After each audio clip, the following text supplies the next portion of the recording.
Hava, yel çərşənbəsi Novruzun 4 müqəddəs çərşənbəsindən biridir və ruhun, nəfəsin, havanın oyanışını simvolizə edir. İnanclara görə bu gün küləklər qışın son izlərini süpürür, baharın gəlişini xəbər verir. Bu çərşənbə dəyişimin ilk nəfəsidir. Qışın ağırlığından, ruhumuzun yorğunluğundan qurtuluruq.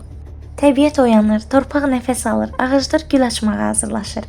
Bugün təbiət kimi biz də daxilimizi təmizləməli, qəlbimizə baharın nəfəsini doldurmalıyıq.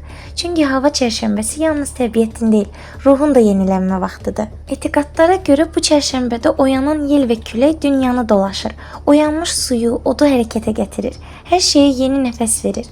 Ona görə bu çərşənbəyə xalq arasında yelli küləkli çərşənbə deyirlər. Yel çərşənbəsi günü də şər qarışanda hər həyətdə, hər məhəllədə tonqallar qalanır. Tonqal başına toplaşanlar növbə ilə 3 dəfə odun üstündən atlanırlar. Bu, azar-bezardan, bədbəxtlik və fəlakətlərdən xilas olmaq, günahlardan qurtulmaq niyyəti ilə edilir. Novruzu bizə biraz daha yaxınlaşdıran hava, yel çərşənbəniz mübarək.